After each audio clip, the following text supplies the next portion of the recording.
Welcome to Life Mastery Decoded. I'm your host, Jen Mack, Lady of the Mind.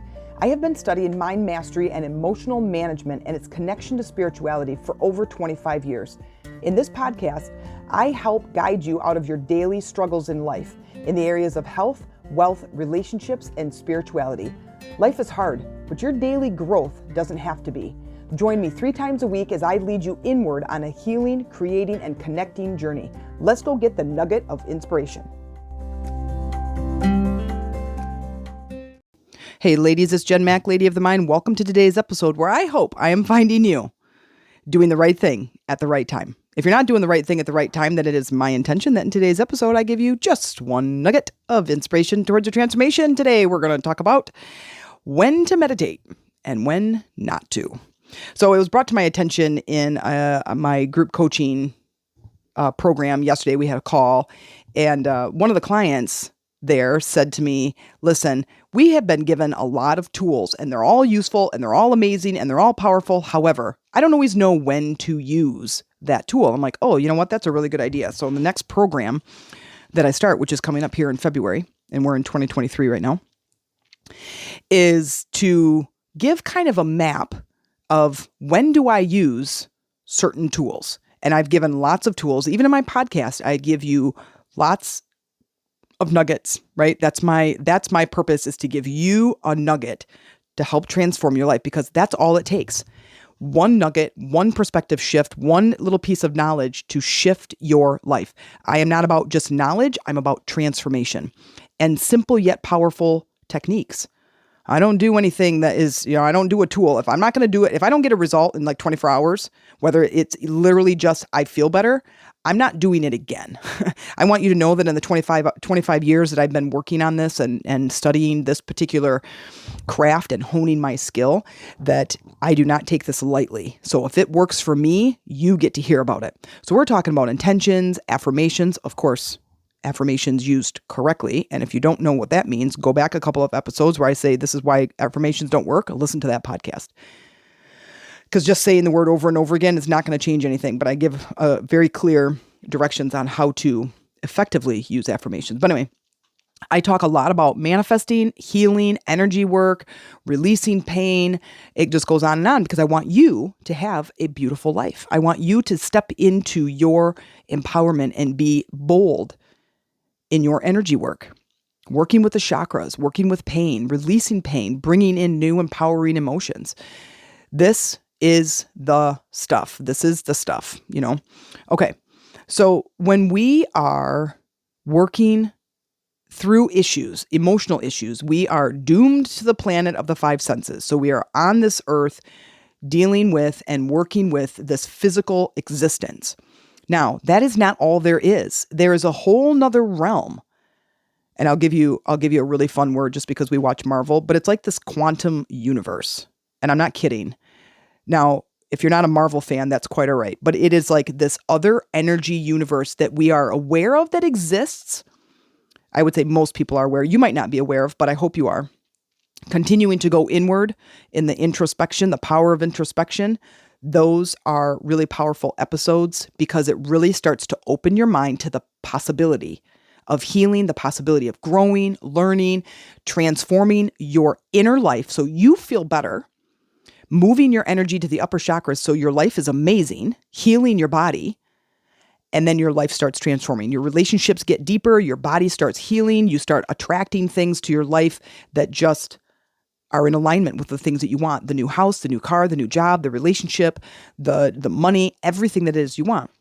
We can't do that if we're in those low vibrational states like stress, anger, depression, anxiety, grief, sadness, right? You can't do it from there. So in this episode, I'm going to give you a couple of tools.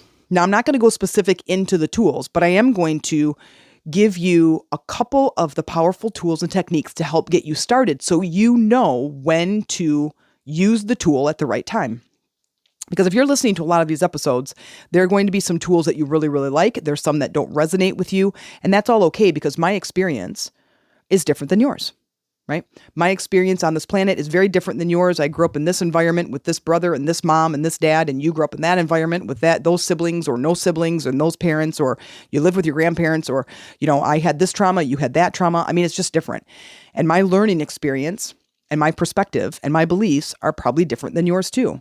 So it's okay if there's certain tools that you like or don't like, but here's my overall. Now, let's start with really heavy, fast-moving emotions. Heavy, fast-moving emotions like anger, anxiety, overwhelm, chaos, those are all they're heavy emotions because they're lower in the chakras.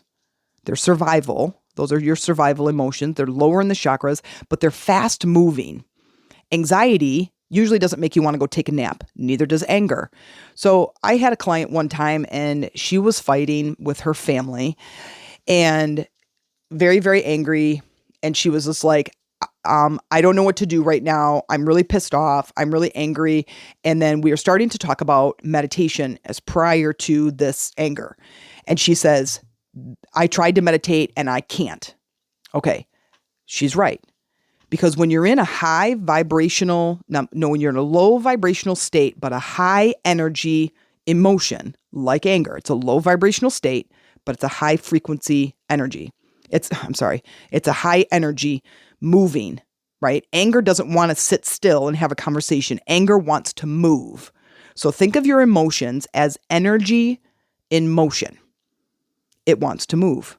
So if you picture those high energy emotions like anger, we'll use anger as an example. Your body wants to move. It wants to throw things. It wants to flip the table. It wants to punch someone. It wants to throw the car. It wants to move. Okay. So listen to your body. So sitting and meditating is going to go against what the body wants to do. So in order to ride the wave, here's my suggestion. You are in the middle of a big fight, some sort of a storm, right? With whoever, is excuse yourself from the argument, from the fight. Now, it's in that millisecond of a decision that is going to transform your life. Because what we want to do is we want to stay in the fight and prove that we're right. We want to stay in the fight and we want to have them shift their perspective. Because I'm right. I want to argue my point. What that really does is it damages the relationship. It brings stress to the body and it creates pressure. So when it damages the relationship, brings stress to the body and creates pressure, who is that really hurting? You. And let's not do that. Let's transform you into someone who doesn't get there or knows what to do when they do get there. So here's what you do. You're in the middle of a fight, an argument. Doesn't matter who it is. If you can get away from them, I suggest you get away from them. Okay?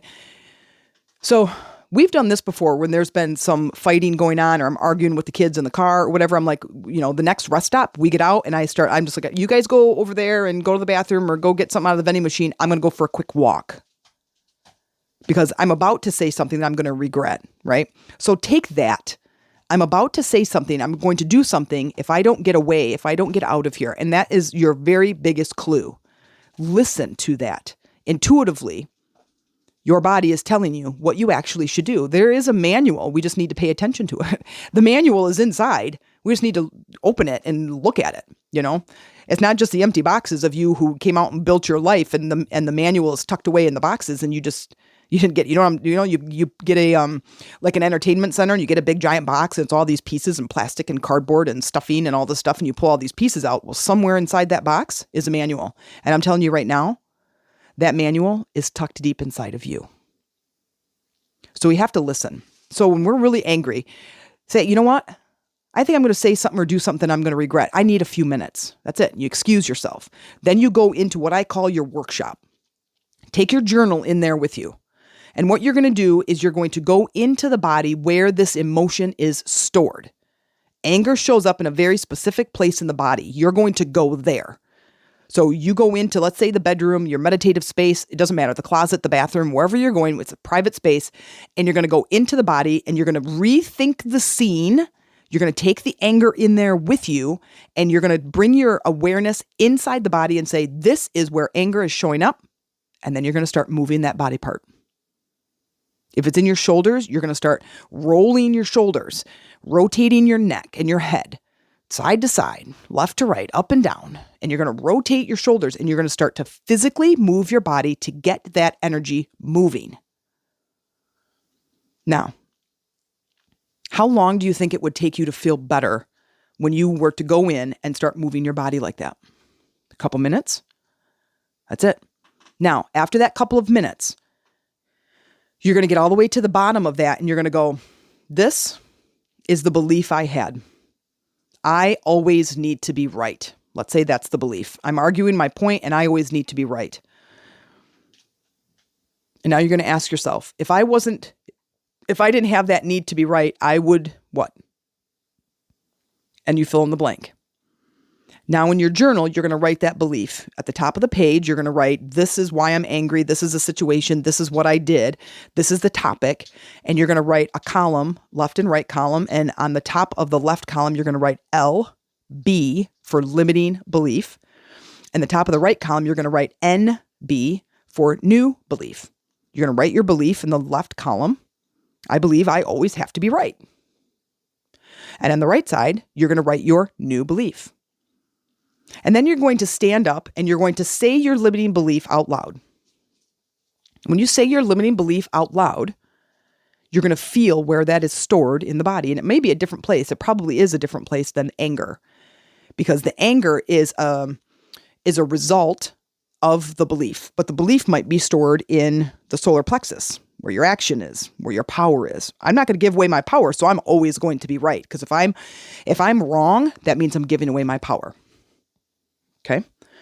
Then you go into there and you stand up and you say your belief, you find out where it is in the body, and you turn 180 degrees around. So you turn your back on the belief. Okay. So you're standing up and you're facing that painting or that air dryer if you're in the bathroom, or that clothes rack if you're in the closet. Okay. You say your belief, then you turn your back on that item, on that thing, on that belief, and you face the other way. And now you're looking at something else. And you say your new belief. Now, what are we actually doing? You're moving the energy, but in your intention, you are setting new beliefs. You are opening your perspective. You're opening your mind. You are being curious about what is on the other side of how I am acting and behaving. What is on the other side of this behavior? And if this isn't permanent, Jen says that this could be a temporary thing and I could actually feel better and have better relationships and more money and a better job and a better life. Are you joking? Well, I'm going to do that then, because in the doing of that, I start to feel better. And who's in charge of you feeling better? You. Who's now in the new year going to start taking responsibility for these things in their lives? You. So in the doing of this, you are releasing that limiting belief and empowering yourself with a new belief. When you have done this back and forth a couple of times, say the new belief, flip over, say the old belief, go back and forth until the new belief feels true. Now what? And in that moment, you, my friend, are a new person. Now you can come back out, you can engage with that person, and that belief is gone. You are transformed in that moment. My whole job on this planet is to empower people, is to give you tools that you can use in your own space. Because here's what happened.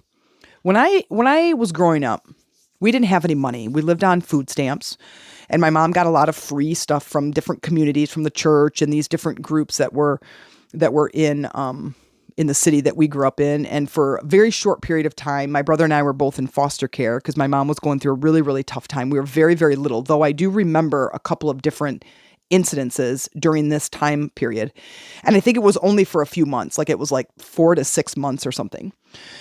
And it was by my mom's own decision that says, listen, you got to take these kids out of here because I'm going to kill them and then I'm going to kill myself. And so, of course, we were taken from the house. And then during that time, my mom was not allowed to see us, except I think one time in these 2 different situations, she was allowed to visit, but it caused a lot of trouble as my brother and I were very small, and it caused a lot of trouble, and it was hard to kind of get us kids back to a little bit of calm and normalcy, right? So her coming to visit us was causing trouble, or like, confusion to us, and disruptive. So anyway, there were organizations that she was a part of that she needed her own community. She moved away from her family when she got pregnant with me. I was born about 16, well, it was probably less than that, but less than a year old. They moved away from my mom and dad's family, lived near Detroit. That's where they both grew up. They went to school together, and that's where they met. They got married, whatever, had kids, and now they moved to, 4 hours away. And back then, I mean, we're talking the early 70s. Back then, she's not a part of any community. And her family's gone. So now she's here with these two little kids. And then I'm 16 months old.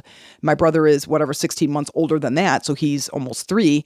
And then my parents divorce. Now she's a single mom in a strange town raising 2 babies. Well, it's really tough, right? So during that 6-month period when my brother and I were gone, we were in foster care and she was by herself. She's like, I'm in a really hard place and has no support, no community. So she becomes part of this community through this foster care program.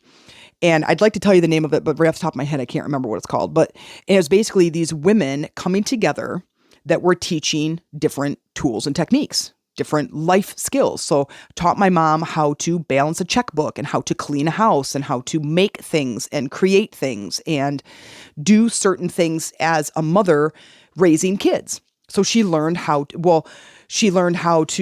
build furniture. She learned how to crochet or knit or one of those two things. So she could make blankets and she could make things. And that gave her purpose and it gave her confidence. When we have tools that are at our fingertips, that gives us purpose and confidence. Otherwise, we feel like we're a victim to our lives, we're a victim to our circumstance, to our wherever we grew up, whatever situation we grew up. And I want to load you not only with certain tools, but in a way to empower you to be the best version of you that you can be.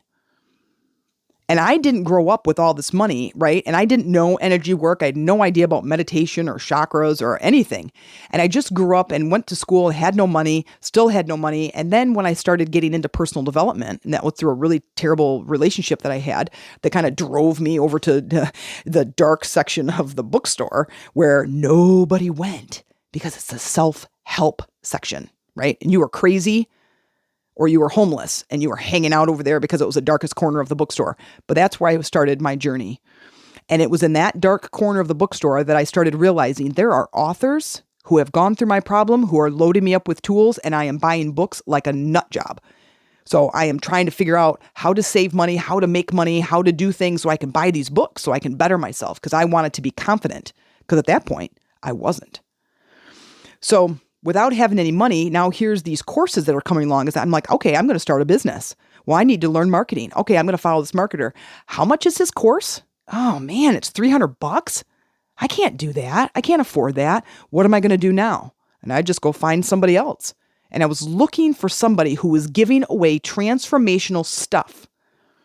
Somewhere in your book, in your course, in your podcast, in your videos, somewhere that you're giving me these tools so I can grow and change and I can transform. And I did. However, it took me 25 years to get here. It took me 25 years of literally, you guys, endless studying and research. And you can ask Amy, who's my current partner of 12 years, or my previous partner of 10 years, that is what she did all the time. She had a book in her face. She was on a course. She was reading a thing. She was studying a thing. She was a part of something, going to live events, going to retreats, right? So I did all the work for you. And I am giving you these tools because I want you to transform your life. You and I may never meet in person. You may never utter a word to me, but I want you to know that from my living room to your living room, I got your back. I got your back. I've got your back. I've got your hand. I'm walking right alongside you in this journey. And I want you to know you can count on me. I am giving you my very best.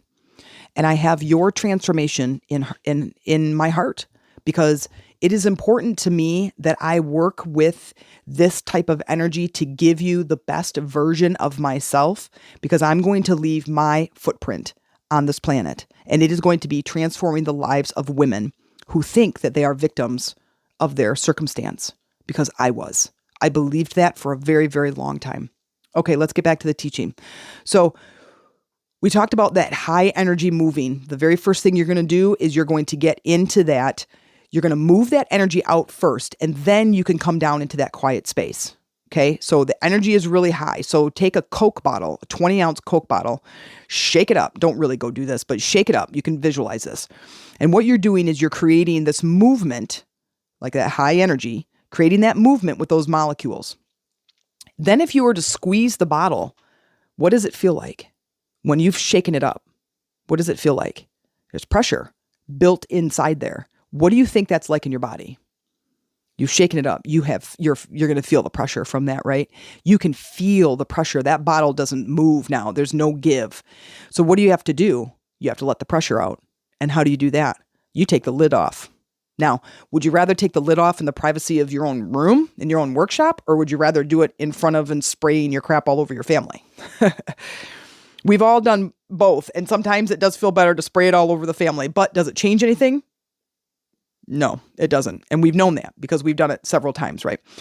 So in the knowing that that's not going to change, it is up to us to change, because then the outside will change. Now, so that's what you're going to do. If it's a high energy emotion, you're going to release the energy first. Don't bottle it. Don't stop it. Don't keep the pressure inward. Let it out. Go work out, go for a run, go for a walk, move your body, do whatever you have to do to get that energy out. Then you move back to this low energy state. Now, again, the energy that I'm talking about is like the vibrational frequency, the movement of that energy. I know I'm using like almost opposite words, where I'm talking about like high energy, but then high vibration. So high energy is anger. That's just lots of emotion, that lots of energy that wants to move. But then a high vibration is a different frequency. So I know that that's a little bit confusing, but hopefully this is clear. So let's try now to take depression. Depression, you're going to do the opposite. Because in a depressed state, it's a low frequency vibration, it's a low moving vibration, it's a slow moving vibration, and it's very heavy. So this will be hard work, but once you start doing it and you start realizing you're in control of your emotional state, you're going to do it more often. And here's what you do. So you're feeling depressed, you're feeling sad, you're feeling grief. You recognize, okay, what energy state is this? This is, you can name it, this is grief. I just lost my something, someone passed away. And this is the energy of it. It's constrictive, meaning that I just want to crawl into a ball, throw the covers over my head, and never see another day. And I would be okay. If I died right now, I would be fine. Okay, that is that constrictive, heavy, low vibrational frequency. What are you going to do? You're going to get that energy moving. You are like sludge. That energy is very, very dense. It's very slow moving, and you need to clean it up.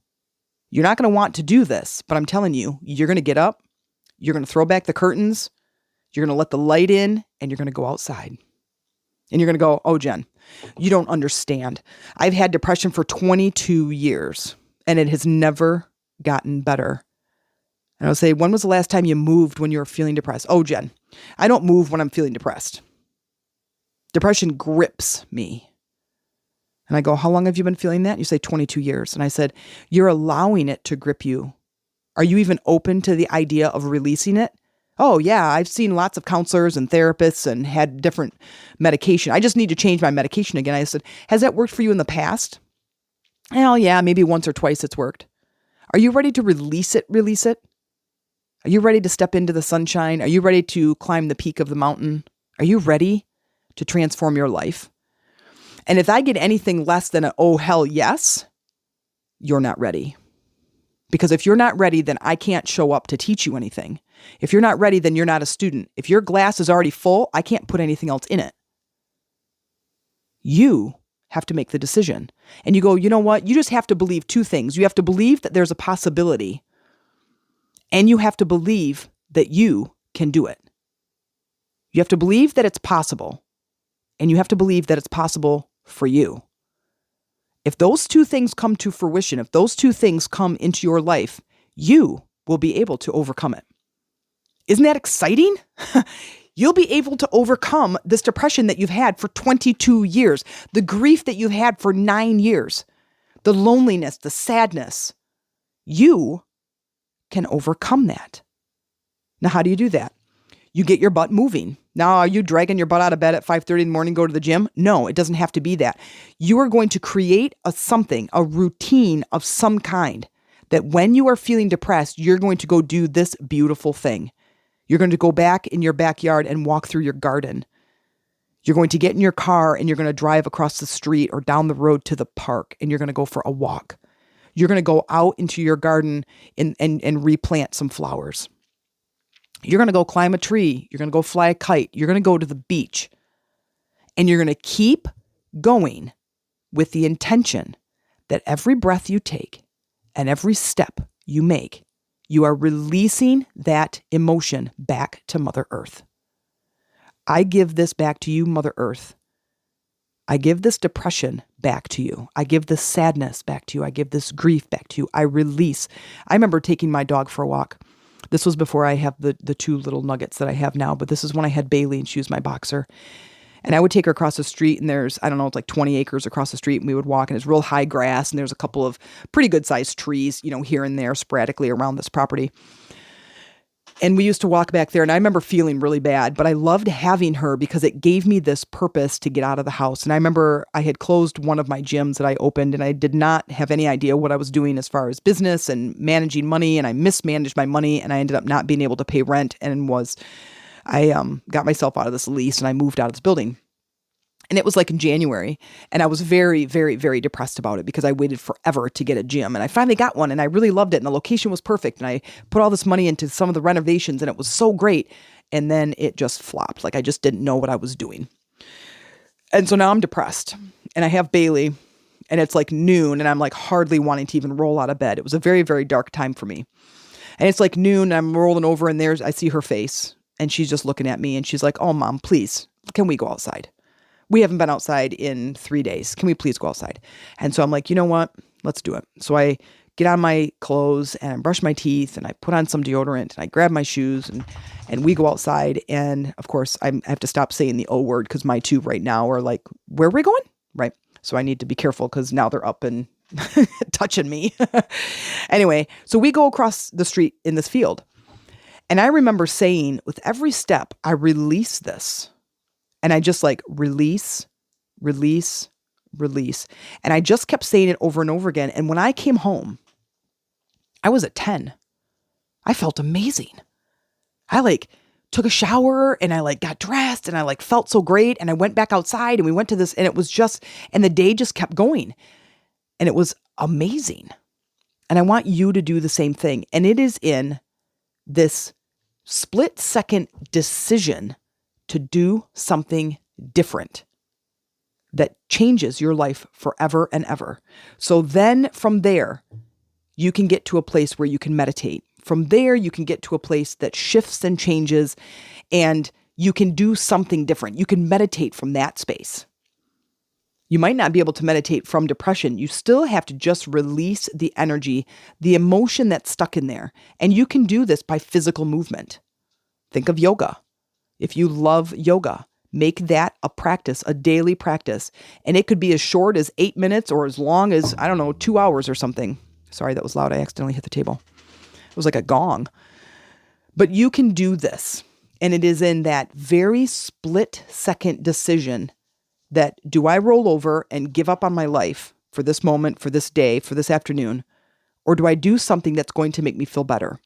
In this moment, when I'm yelling at my kid, my boss, my coworker, my friend, my mother, my spouse, in this split second, do I keep going knowing that this is not going to change anything? Or do I do something that's going to transform my life?